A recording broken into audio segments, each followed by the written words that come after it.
I let my girlfriend's family mock me in Japanese for an entire meal, then shocked them with one sentence. My girlfriend May brought me to her traditional Japanese family's restaurant for the first time. I was nervous because she'd warned me they were old school and might not approve of her dating a white guy from Ohio. "Just be yourself," she said, squeezing my hand as we walked through the door. "And don't take anything personally if they seem distant." What they didn't know? I'd spent 3 years teaching English in rural Japan after college, living with a host family who spoke zero English, but I kept that quiet because people always make assumptions when you mention Japan. The restaurant was beautiful. Traditional wooden tables, paper lanterns, the smell of miso and grilled fish filling the air. Her father, the head chef, barely looked up from his cutting board when May introduced us. Her mom bowed politely, but her smile never reached her eyes. "Welcome," she said in careful English. "Please sit." That's when I heard her uncle in the kitchen say in rapid Japanese. Another clueless American probably thinks sushi comes from a gas station and sake is pronounced sake. I bit my tongue and smiled. During dinner, they spoke Japanese freely around me, thinking I couldn't understand a word. Her grandmother, a tiny woman with sharp eyes, said while passing tempura, "This boy has no respect. Look how he sits like he's at McDonald's." Her cousin, maybe 16, whispered to May's sister that he's never worked a day in his life. "Look at those soft hands. Probably lives in his parents' basement playing video games." I kept eating, nodding politely when anyone addressed me directly in English. But inside, I was taking mental notes of every insult. The katsu was incredible, though. Perfectly crispy outside, tender inside. The worst came from her father. While preparing our second course, he told the whole family in Japanese, "May is throwing away everything we taught her for this lazy foreigner who will abandon her the moment things get difficult." She could have married Tanaka's son, a good Japanese boy with a future. Her mother nodded sadly. "These American boys, they think Japanese girls are toys. No commitment, no understanding of family honor," her aunt chimed in. "He probably can't even pronounce her name correctly. Probably calls her May like the month." May looked frustrated, trying to include me in conversations that kept drifting back to rapid Japanese. She had no idea what they were really saying. "Is the food okay?" she asked, noticing my quiet mood. "It's incredible," I said honestly, because despite everything, the food was amazing. "Dad makes the best ramen in the city," she said proudly. "He's been perfecting the recipe for 20 years. Her father grunted from the kitchen, then muttered in Japanese. 20 years of work for this ungrateful girl to bring shame to our family. Then her 8-year-old brother Kenji spilled soy sauce all over his white school shirt and started crying. The adults were busy arguing about whether to call his parents, and May was in the bathroom. Without thinking, I knelt down next to him and said in fluent Japanese,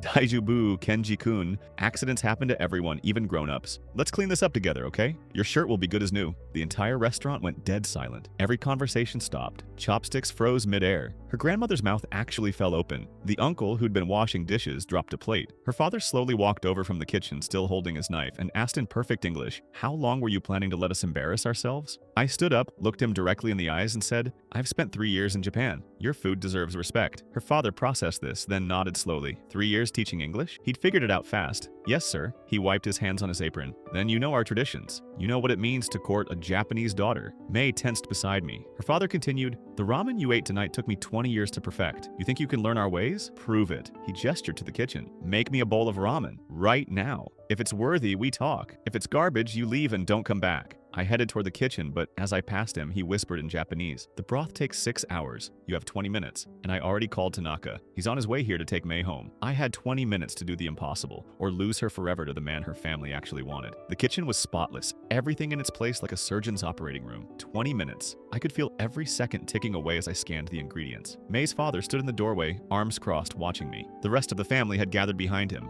murmuring in Japanese about how this would end. Traditional tonkotsu ramen broth takes 6 hours minimum. The pork bones need to simmer until the marrow dissolves into the water, creating that creamy white color. You can't rush it, but I wasn't going to serve him garbage ramen just because I couldn't make what he asked for. That would be worse than walking away right now. My eyes landed on a large pot of his 6-hour broth, simmering on the back burner. Then I saw it. Fresh ramen noodles in the cooler. Perfect cuts of chashu pork belly. Soft-boiled eggs already prepared. And that's when the solution hit me. I couldn't make ramen in 20 minutes, but I could make sukumen. Sukumen is cold dipping noodles served with an intensely flavored hot dipping sauce. It's actually harder to make well than regular ramen because the sauce has to be concentrated enough to flavor the cold noodles. But I could do it by using his broth as my base and building on it. It would show respect for his work while demonstrating my own skills. I moved fast. First, I ladled out about 2 cups of his precious broth into a small pot and cranked the heat. While that started reducing, I tasted it. Really tasted it. Pork bones, definitely. But there was something else. A depth that came from kombu seaweed and the subtle funk of dried sardines. This wasn't just good broth. This was masterpiece broth. My hands moved on autopilot from years of cooking. I grabbed soy sauce, mirin, and sake from the shelf, added them to my reducing broth. The liquid bubbled and darkened, concentrating into something richer. I could feel everyone watching me through the kitchen door. May was wringing her hands. Her grandmother had this look on her face like she couldn't decide if she wanted me to succeed or fail. 15 minutes, her father said in Japanese. Not to help me, but to remind me I was running out of time. I pulled the ramen noodles from the cooler and got a pot of water boiling. Found the bamboo shoots, started slicing them thin. My knife work was clean, deliberate. That was something my host family in Japan had drilled into me. Respect the ingredients with your knife. Every cut should be intentional. The chashu pork was already cooked, but I needed to slice it. I grabbed the block from the fridge and started cutting. Not too thick, not too thin. Each piece had to have the right ratio of meat to fat. I could hear her father shift his weight. He was watching my knife technique. That's when I knew he was actually paying attention, not just waiting for me to fail. The dipping sauce was reducing nicely, getting syrupy and dark. I tasted it again. Good, but it needed brightness. I found fresh ginger and grated it in. A splash more mirin. Another taste. There. That was it. 10 minutes. I heard the front door chime. New voices in Japanese. May's voice got higher, more stressed. That had to be Tanaka and his son. Perfect timing. The noodles went into the boiling water. I stirred them gently, making sure they didn't stick. While they cooked, I started my plating. Found a nice rectangular plate for the cold noodles. A small, deep bowl for the dipping sauce. I pulled the soft-boiled eggs from their container and cut one perfectly in half. The yolk was that perfect, jammy consistency. Good. I grabbed the nori seaweed sheets and cut them into rectangles. 5 minutes. The noodles were done.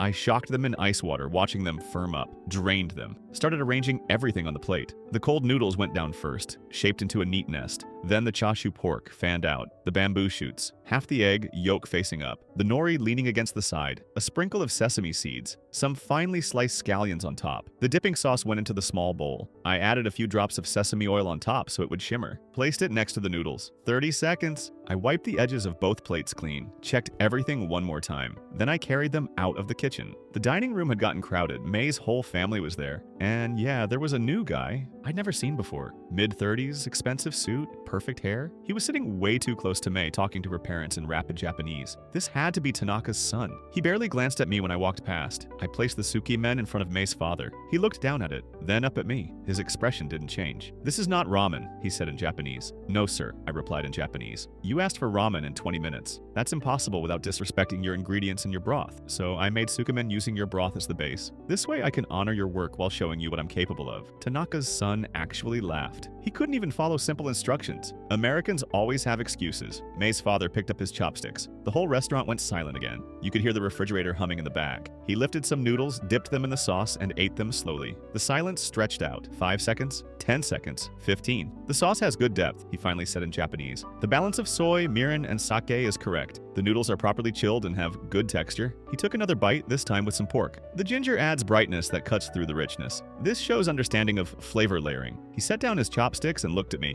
"But I asked for ramen. You made sukumen." "Yes, sir. I told you the rules. Make ramen. If it's worthy, we talk. If it's garbage, you leave." I nodded. My heart was hammering in my chest. May looked like she was about to cry. "You failed the test," her father said. "Please leave my restaurant." That's when May exploded. She stood up so fast her chair fell backwards. "Are you kidding me right now?" She was switching between English and Japanese, her voice shaking. "I never asked for this. I never asked for you to test him like some kind of game show contestant. I'm 26 years old. I can date whoever I want." "May," her mother started. "No." May cut her off. "I'm done. If he's not good enough for you, then I'm not good enough for you either. We're leaving." She grabbed my hand and started pulling me toward the door. I'd never seen her like this. Her whole body was trembling. "Wait," came a soft voice. Her grandmother spoke up from the corner in Japanese. The boy showed cleverness. He understood the task was impossible, so he made something achievable rather than serving garbage just to follow orders. That takes wisdom. Adaptability matters more than blind obedience. My late husband used to say, "The bamboo that bends in the wind survives the storm." May's father turned to look at his mother. His jaw was tight. He also had the courage to speak Japanese after letting us embarrass ourselves all evening. The grandmother continued. "He could have humiliated us the moment we started mocking him, but he showed restraint. That is also wisdom." Tanaka's son stood up, clearly feeling threatened by this turn of events. "With all due respect, Mrs. Nakamura, I've just been promoted to regional manager at my company. I can provide stability that May deserves, security, a future with someone who understands our culture." He looked at me when he said that last part. Not uncertainty with someone who will always be an outsider. Before anyone could respond, little Kenji tugged on his father's sleeve. "Dad, I like him. He helped me when I spilled the soy sauce. He was nice to me when no one else was watching. He spoke to me like I mattered. Man, this kid, 8 years old, and he just gutted the whole room. May's father stood there looking between his mother, his son, and May, who still had her coat half on. You could see something working behind his eyes. Finally, he sighed. I propose a compromise, he said in English, for everyone's benefit. You can continue seeing May, but you must prove your commitment over the next 3 months. You will work at this restaurant twice a week. You will learn our standards. You will earn this family's trust through action, not words. I didn't hesitate. I accept. May squeezed my hand so tight I thought she might break my fingers. Relief washed over her face. Tanaka's son wasn't having it. This is ridiculous. You're giving him special treatment because he pulled off one dish. I've known your family for 20 years. This isn't fair. May's uncle, the same one who'd made the first crack about me, stepped forward. Fairness is not the issue here. We were unkind. We judged without knowing. He turned to me and bowed slightly.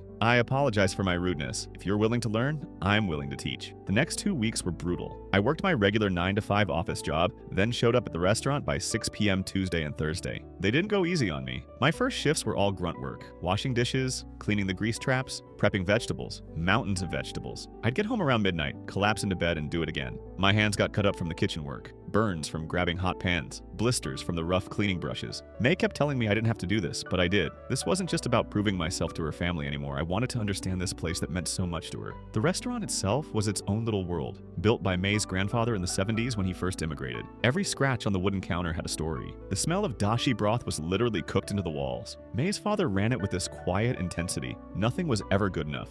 He'd redo entire batches of rice if the texture wasn't perfect. By my 3rd week, they started letting me do actual prep work. Filleting fish under her uncle's supervision, making the tear sauce for the ramen. Her uncle was tough but fair. He'd correct my knife angle or show me how to tell when the dashi was done just by the smell. Little things you can't. Learn from YouTube. May's mother was the one who surprised me though. She barely spoke, but she noticed everything, like how I took my coffee, how I was right-handed but cut vegetables left-handed because my right hand had tendinitis. One day I came in and she'd moved all the prep stations to better accommodate me. Didn't say anything about it, just did it. It was Thursday of my 3rd week when things got weird. May's father was obsessed with this online review that had popped up. Someone claiming the restaurant had gone downhill, saying the food quality dropped and the service was terrible. This will ruin us, he kept saying, refreshing the page on his phone. 20 years building our reputation. One review and people will believe it. The family was stressed. You could feel it in the kitchen. Everyone was quieter, moving faster, double-checking everything. The grandmother looked worried for the first time since I'd met her. I kept thinking about that review though. Something felt off. That night after my shift, I went home and pulled it up on my laptop, read it carefully. The person claimed they'd visited on a Tuesday 2 weeks ago, mentioned specific dishes, unagi don, chicken katsu curry, and miso soup that was too salty. But here's the thing, the restaurant doesn't serve unagi don on Tuesdays. They only make it Fridays and Saturdays when they can get fresh eel from their supplier. And they've never had chicken katsu curry on the menu, ever. I checked the reviewer's profile. Same username had hit 3 other Japanese restaurants in the area within the same week. Same complaints, same vague criticisms. The next day, I came in early before my shift started. Found May's father in the back office, still staring at his phone. I think the review is fake, I told him. Showed him what I'd found. He barely looked up. It doesn't matter if it's fake. The damage is done. People see 1 star and they don't come. Then we respond, professionally, point out the inconsistencies. That makes us look defensive, or it makes you look like someone who cares about the truth. He finally looked at me, really looked at me. You spent your night off investigating this? The review mentioned dishes from a Tuesday. I wasn't here. I was curious. Something shifted in his expression. He nodded slowly. Okay, help me write a response. We spent the next hour crafting it, polite but firm, pointing out the factual errors, inviting the reviewer to return for a complimentary meal to address any genuine concerns. We posted it in both English and Japanese. Within a few hours, regular customers started commenting in support, people who'd been coming for years. They called out the reviewer, left their own positive reviews. The tide turned. May's father sat back in his chair, looking exhausted but relieved. Thank you, he said in Japanese. Then he did something unexpected. He started talking, really talking, about how his father had built this place from nothing, how they'd faced discrimination, people who didn't want a Japanese restaurant in the neighborhood, how his mother had worked 16-hour days to keep it running after his father died, how he grew up in this kitchen, learning to cook before he learned to read. I'm afraid of losing it, he admitted. Not just the business, the legacy, what my parents built. When May started dating someone who didn't understand Japanese culture, I thought he trailed off. I thought I was losing her too. You're not losing her, I said. She loves this place. She loves you. He nodded, didn't say anything else. But something had changed between us. Saturday night hit us like a truck. One of their regular line cooks called in sick 40 minutes before dinner service. The restaurant was fully booked. Walk-ins already waiting. They were down a body in the kitchen and facing a nightmare. May's father was on the phone trying to find a replacement when her uncle turned to me. You know the appetizer station? I've watched you enough times. Then get back there. Don't screw up. I tied on an apron and jumped in. The tickets started coming immediately. Gyoza, edamame, agadashi tofu, takoyaki. Orders flying in faster than I could think. But something clicked. All those weeks of prep work, watching the flow of the kitchen, understanding the timing, it all came together. "Order fire," May's father called out. I grabbed 4 plates, started plating the gyoza, arranged them in a circle, dipping sauce in the center, garnish on top. Slid them to the pass, moved to the next order. The kitchen was chaos, but controlled chaos. Everyone knew their role. 2 hours straight. My feet were killing me. My back ached, but I kept pace. The uncle was working next to me, and I caught him nodding a few times when I crimped the gyoza wrappers properly. When the rush finally died down around midnight, I was literally shaking from adrenaline and exhaustion. May's father came over with 2 beers, handed me one. "You kept up," he said simply. "Barely." "No, you kept up." He took a long drink. Tanaka's son has been calling May constantly, taking her to expensive restaurants, buying her gifts, trying to win her with money. I didn't know what to say to that. "My daughter is not stupid," he continued. "She sees what he's doing, but she won't be rude to him because our families have history. It puts her in a difficult position." We drank in silence for a minute. Then he added, "You work hard. You respect this place. That matters more than money." The next day, May called me sounding stressed. "I need to talk to you about Tanaka." My stomach dropped. Okay, he's being persistent. He keeps asking me out, sending flowers to my office. My parents think I should at least give him a chance because of the family friendship, but she sighed. "I don't want to. I want to be with you, but I don't want to cause problems between our families either. What do you want to do?" I want to tell him no, clearly, but I'm worried it'll blow up into this whole thing. "Then be direct," I said. "Tell him you've made your choice. Be respectful but firm, and whatever happens, I'll support you." She was quiet for a moment. "You're not worried that he can offer me more?" "I'm worried every day," I admitted, "but not about what he can offer. I'm worried I'm not enough for you. That's different." "You're enough," she said softly. "You're more than enough." The next week, May met Tanaka for coffee. She texted me right after. "Did it. He took it okay, sort of." But a few days later, she told me what he'd actually said. That relationships with foreigners never last. That I'd get bored of trying to fit into her culture. That eventually I'd want someone who looked like me, talked like me,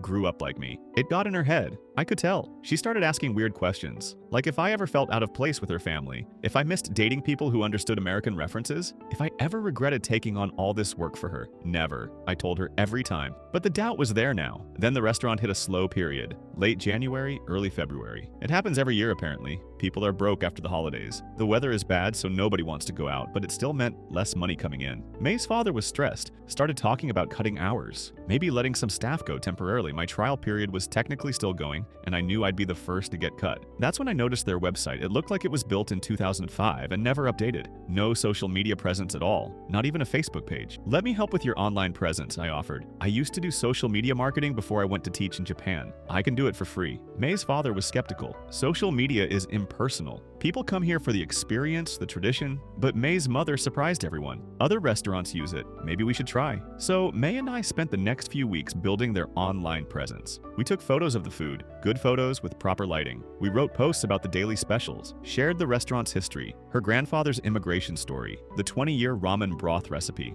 I taught May's mom how to post to Instagram, showed her uncle how to respond to comments. We kept it authentic, not trying to be something they weren't, and slowly it started working. Younger customers started showing up saying they found the restaurant on Instagram. People would tag them in photos. The grandmother's story got shared a bunch, and suddenly we had people coming in specifically to meet her. Within a month, the weekday dinner rush picked back up. Not packed, but steady. May's father pulled me aside one night. "I was wrong about the social media. This was smart. It's just meeting people where they already are," I said. "No." He looked me in the eye. "You found a way to honor our tradition while moving us forward. That's harder than it sounds." It felt like things were finally settling into a rhythm. Then the grandmother got sick. Pneumonia. They hospitalized her, and it got bad fast. May's whole family was camped out in the waiting room. The restaurant closed for 3 days, which almost never happened. You could feel the fear in everyone. May's father was a wreck. This was his mother, the woman who'd built the restaurant with his father, who'd held the family together after his dad died. Watching him sit in that hospital chair looking small and scared, it broke something in me. I asked May's mother what I could do. "Can I make anything? Bring anything?" "She loves my miso soup," she said quietly, "but she can't have it in the hospital. The sodium." "What if I made a low sodium version, just so she could taste it?"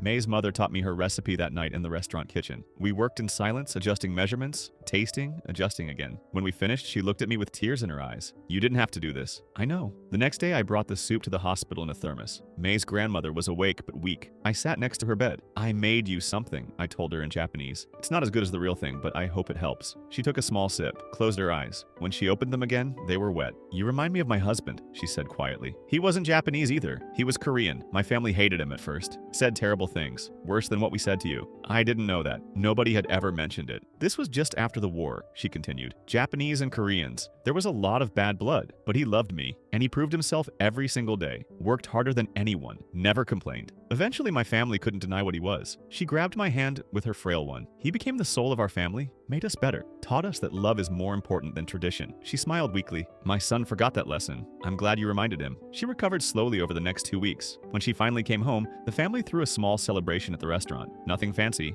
just family. May's father stood up and got everyone's attention. I want to apologize, Kokite, he said, looking at me. I judged you unfairly from the start. I let my fear and my prejudice cloud my judgment. You've proven yourself in every way that matters. You work hard, you respect our traditions, you care for my daughter, and you made my mother smile when she was sick. I'm sorry I made you jump through hoops to earn something you already deserved. Our respect. I felt May's hand tighten around mine. Her grandmother was wiping her eyes. Thank you for not giving up on us, her father continued. And thank you for teaching me that protecting tradition doesn't mean closing our hearts to change. Then he did something that shocked everyone. He bowed to me. A real bow. Deep and respectful. I bowed back, probably not as gracefully, but I tried. There's one more thing, her father said. He pulled an envelope from his pocket. We'd like to offer you a permanent part-time position here. Actual pay this time. You've earned it. I accept, I said. I'd said those words to him once before, in a much different context. This time they meant something else entirely. May threw her arms around me right there in front of everyone. Her mother was smiling. Her uncle clapped me on the shoulder. Even Kenji was jumping up and down, excited that I was sticking around. Her father extended his hand. When I shook it, he pulled me into a hug. Welcome to the family, he said quietly in Japanese. You were always welcome. I was just too stubborn to see it.